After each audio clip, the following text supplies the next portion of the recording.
Ah, ang matindi doon is lahat itong gumagalaw. Gilbert, John B. Cremulya, Anyo, Ibo, Binisto, lahat sila ni John B. Cremulya, lahat plotted. So it's a conspiracy to put Duterte under rendition. And the fact is, they have lied. They have lied to the public. Sinasabi ni Marcos, oh, mayroon na tayong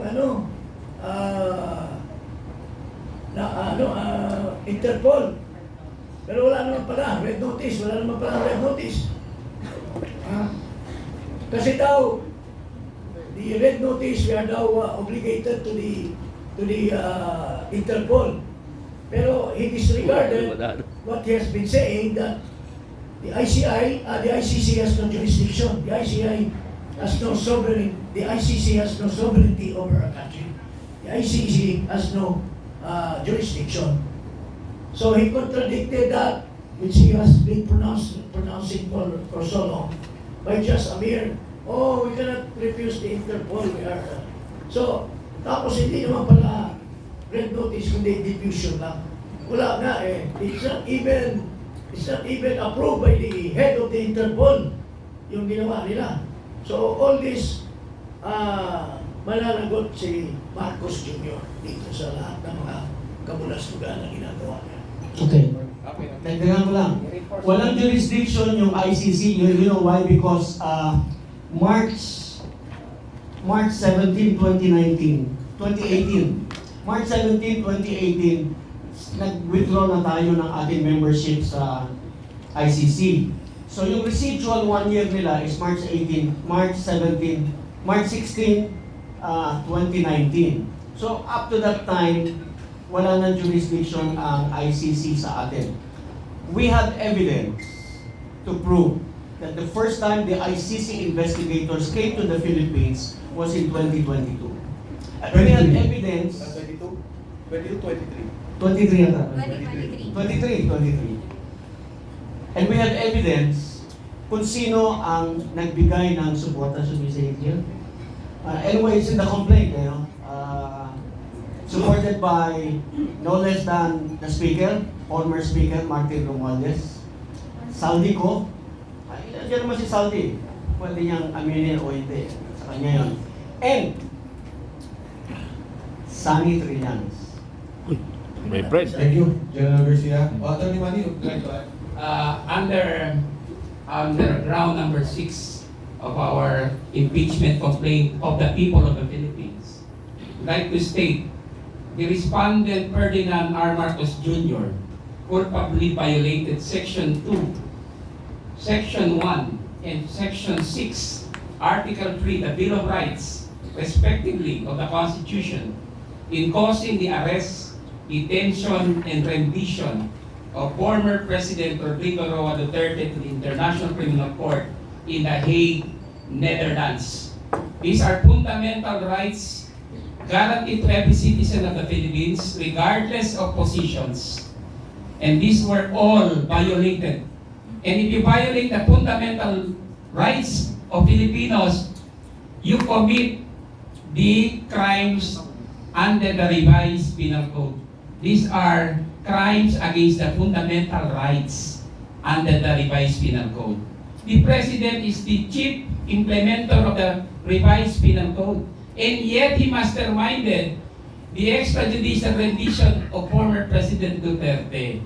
Kaya hindi basta-basta yung sinasabi na wala siyang kinalaman. Kasi siya nag-implement ng batas. Hindi ito about politics.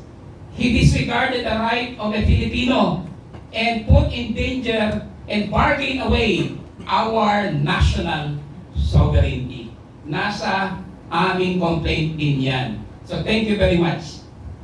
Thank you.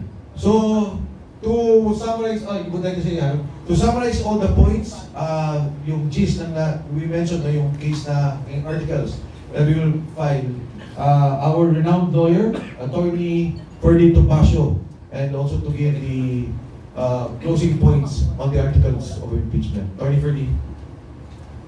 Magandang tanghali po mga magulang at mga kapatid.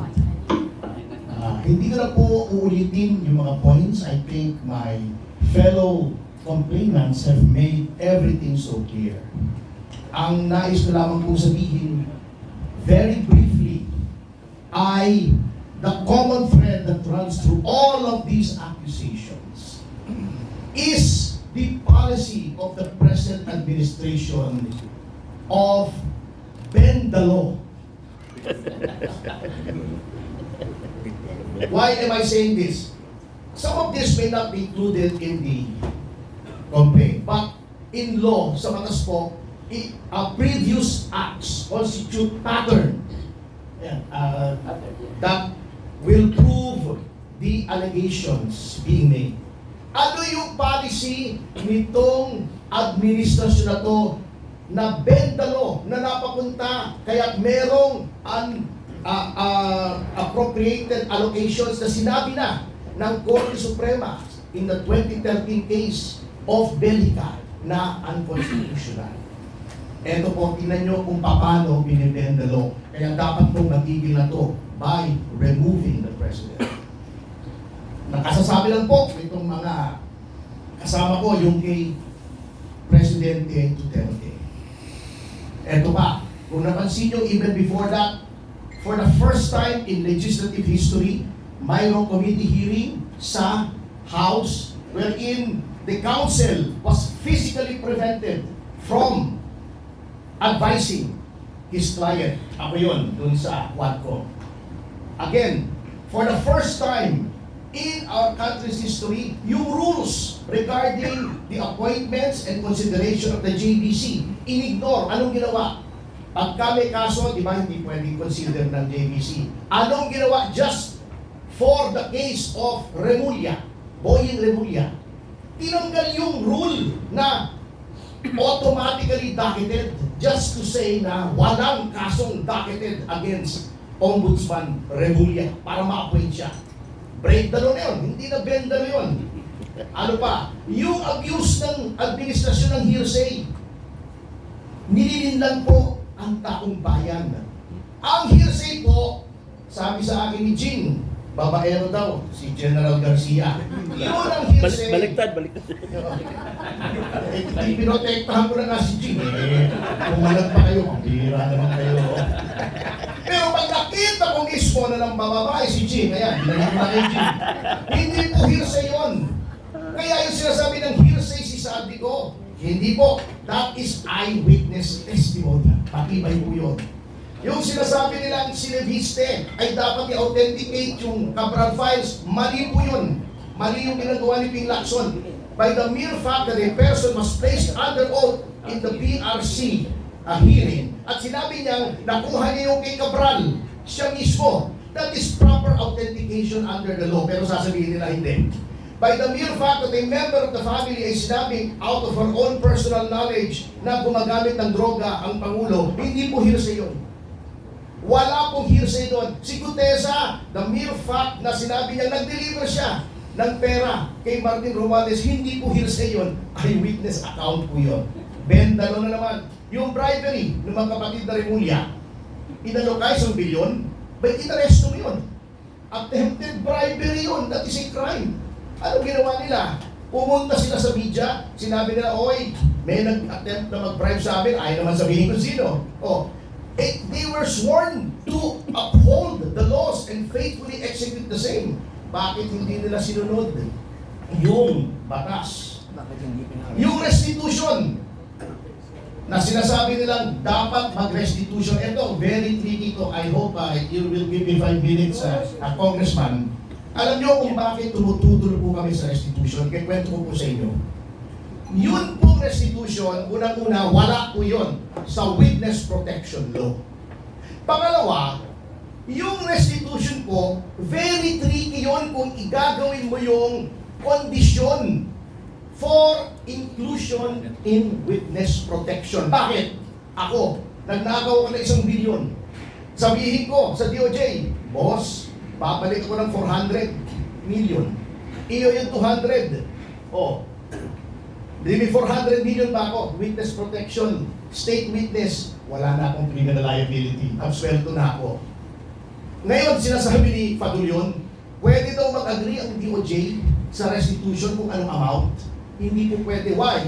Allowing a person who stole from government to each part of the loot is a contract that is contrary to public policy and therefore null and void. Hindi po ako nagsabi niyan. Yan ay nasa civil code. Look it up. Kaya po, in order to recover ill-gotten wealth, yung sinasabi ni Boying na, pagtatawa na naman tayo yan. Hindi natin ma-recover. Binigyan agad natin ng immunity. Hindi po. Mali po si Boying dyan. Meron pong provision for civil forfeiture of ill-gotten wealth. Paano po? Ang Office of the Solicitor General ang magpa-file sa korte. Bakit po sa korte? Sapagkat hindi mo basta pwedeng sabihin, hindi pwedeng sabihin ng DOJ, ang ninakaw mo ay 500 million, 600 million. Kukunin namin. That is deprivation of property without due process of law. Who determines kung magkano ninakaw? Ang korte. Kaya sasabihin nila, mahirap sa korte. Hindi po mahirap. Unang-una, aside from the fact that that is the process provided for by law, kapag civil forfeiture po, there are two presumptions that are in favor of government. Number one, the presumption that all assets over and above the legitimate income of a public official is presumed ill-gotten. Siya ang magpatunay na hindi ill-gotten. Number two, since it is a civil suit, it is civil in nature. Preponderance of evidence lamang ang kailangan. Hindi proof beyond reasonable doubt. Kahit maabsuelto yung tao, pwede pa rin kunin. Because it proceeds independently of any criminal action or graft, lumber, malversation, etc. against the erring official. Kaya po sa korte, ang mangyayari pag sinali mo yung restitution sa pasok sa witness protection, that is fraught with the danger of graft and corruption. Magkakatawaran yan. Kaya hindi po nilagay yung provision na yan sa witness protection. Kita nyo na. Pagkatapos, dinedefensa nila. Bakit? Gusto nila they want a piece of the action. O, di ba? Kita-kita nyo eh. Kung bakit, binibenta mo na naman yan. O, doon sa yan. Impeachment, benta mo na naman. Kahapon lang. O, can you imagine? Sinabi na sa Section 3, Rule 2 ng Rules on Impeachment, ang Office of the SecGen. The SecGen is not the Office of the SecGen. The SecGen does not exercise all the powers. The SecGen does not bring the powers of the Office of the SecGen with him or her when they go abroad. At fundamental po with any office, any office in government, kapag umaalis yung hepe, may OIC. Bakit ayaw tanggapin ni Atty. Momoy? Salonga. Momoy ba? Hindi Momoy, di ba?